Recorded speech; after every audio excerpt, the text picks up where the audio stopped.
નમસ્કાર વાલી અને વિદ્યાર્થી મિત્રો, ગુજરાતમાં નર્સિંગ અને ફિઝિયો સહિતની પેરામેડિકલની સરકારી અને પ્રાઇવેટ મળાવીને 1104 કોલેજોની 51,331 બેઠકો માટે આજથી પિન વિતરણ અને રજિસ્ટ્રેશનની કાર્યવાહી શરૂ થઈ ગઈ છે।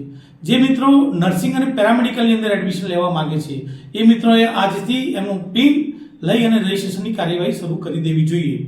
આજથી એટલે કે 29 મેથી શરૂઆત કરી અને 12 જૂન સુધી આની રજિસ્ટ્રેશનની પ્રક્રિયા શરૂ થવાની છે।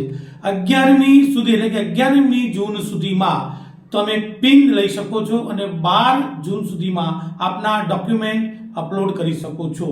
મિત્રો, તમારે આના માટે પ્રવેશ પ્રક્રિયાની એટલે કે પ્રવેશની જે વેબસાઇટ આપેલી છે એ વેબસાઇટ ઉપર જઈ અને તમારી જરૂરી વિગત નાખી અને ₹1000 ની ફીસ ઓનલાઈન પે કરવાથી આપણે જે મોબાઈલ રજીસ્ટર કરાવ્યો છે આ મોબાઈલની અંદર આપણે યુઝરનેમ આઈડી અને સાથે સાથે પિન નંબર આપવામાં આવશે।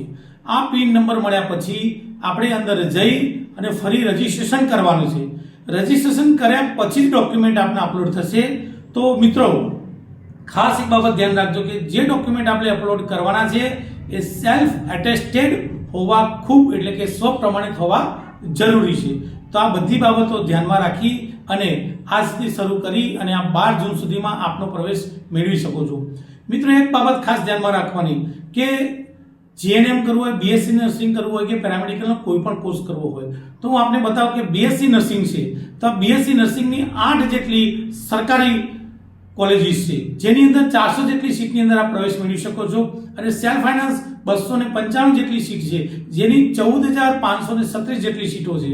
જો આપ જીએનએમ માં પ્રવેશ મેળવવા માંગતા હોવ તો સરકારી 24 જેટલી કોલેજોની અંદર 915 જેટલી સીટમાં અને સેલ્ફ ફાઇનાન્સ 389 જેટલી કોલેજોની અંદર 18,986 જેટલી સીટમાં આપ પ્રવેશ મેળવી શકો છો।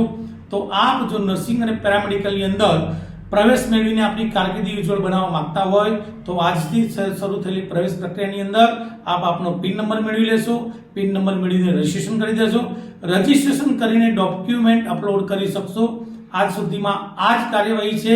આગળની કાર્યવાહી માટે તમને નવો મેસેજ અથવા નવી જાણ કરવામાં આવશે।